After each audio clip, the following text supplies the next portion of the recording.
Hello, team, and welcome to episode 4. You can't take the sky from me. For the brown coats out there, welcome. And if you have not seen Firefly, you should. It is my favorite TV series, a mini series, only just one season and a movie. You should. It is a space western. It kind of reminds us of Star Wars. The dialogue is very clever, and you will want to be a part of the crew.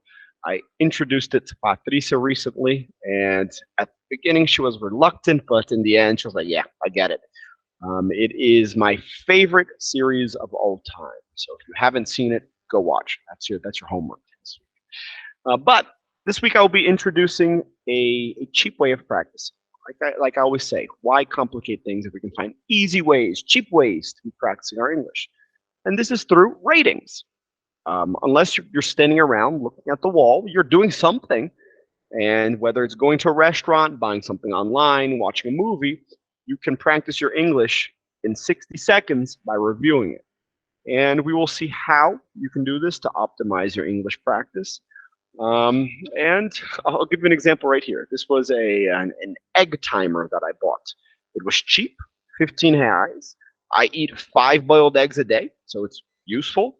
I use it almost every day. And I like my eggs soft, and Patricia likes them a little bit harder. So it is good because it tells me when I need to take mine out and leave hers a little bit longer. So it was an excellent purchase, and I recommend it, especially if you like soft boiled eggs. But, team, the warm up exercise is to pick something. I gave you some options, but it can be something else. And give your rating of this. Something you ate this weekend, something you watched, a course you took, a place you visited, something you bought.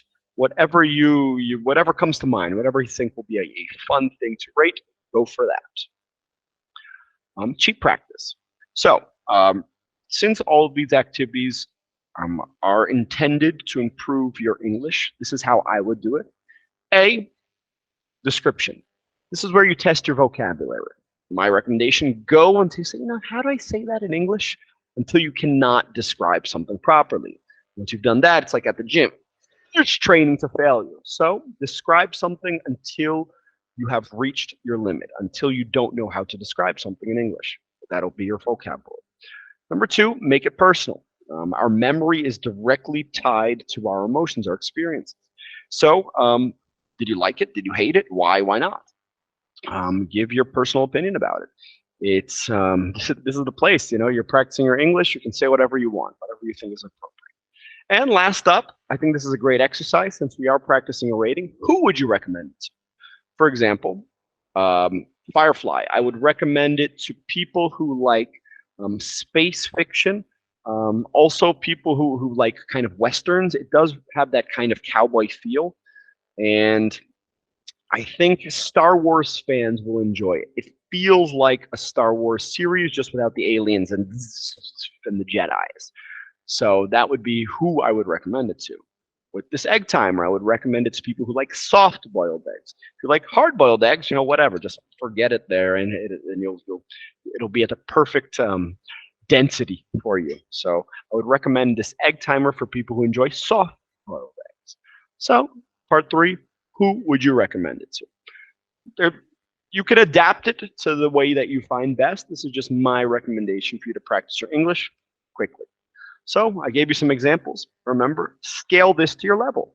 If you're beginning now, and I'm going to use Popeye's chicken here, I ate chicken this weekend. It was good. I will eat there again. If you're starting out, that's an amazing job. But, if you've already progressed a little more with your English, you might want to extend it. Where I ate some chicken, it was delicious, a little bit too spicy for me. I enjoyed the pickle that they include inside their sandwich, and I will be returning there the next time I go to the mall. And you can keep scaling it to your level. It's an infinitely scalable ability. And our next activity, Michelin 10-star content. I say 10 stars, but I think they usually use 5, but 10's a cooler number. And I want you to think about some examples that you enjoy. See some smiles on those faces. A comedy movie that made you laugh until you cried. Ricky Bobby, the ballad No, Talladega Nights, The Ballad of Ricky Bobby. It's a hilarious movie. Most complete series you've ever watched. Probably Breaking Bad. It's a hard series to dislike. A perfect band to listen to on the highway unexpectedly. Leonard Skinner. Unexpectedly, I'm going to go with Journey. I like when I hear Journey all of a sudden. Leonard Skinner is usually the one I pick. A nonfiction book everybody should read. Maybe Thinking Fast and Slow by Daniel Kahneman. It's a good one. Skin in the Game. It's another good one. How to Win Friends and Influence People. It's another pick. Perfect birthday meal for four. Oof. I like ribs, but it might be a little bit too heavy for birthday. But guys, you get the idea. So, pick some stuff that will put some smiles on your faces. Now, let me see. Conversation starters. Do you rewatch movies or series? Yes, I do. Sometimes you want something new. Sometimes you want something that is guaranteed to make you happy. And I always get something new each time I watch a movie or a series. You know, 1 second. Let me charge my laptop. It is about to run out of battery. I don't know if I will edit that out, but continuing on. Your dad joke. This is actually a pretty good one. Where are average things manufactured? You will need to check the bottom of the PDF to get the answer. And your challenge for the week, the pilot revisited.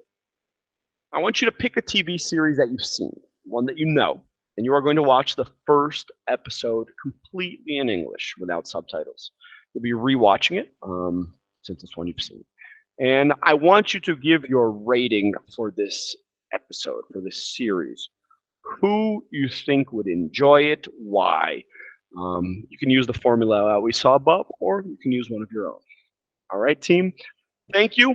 And if you rate anything, you can tag me, and I will repost it. But also there is this commendable content.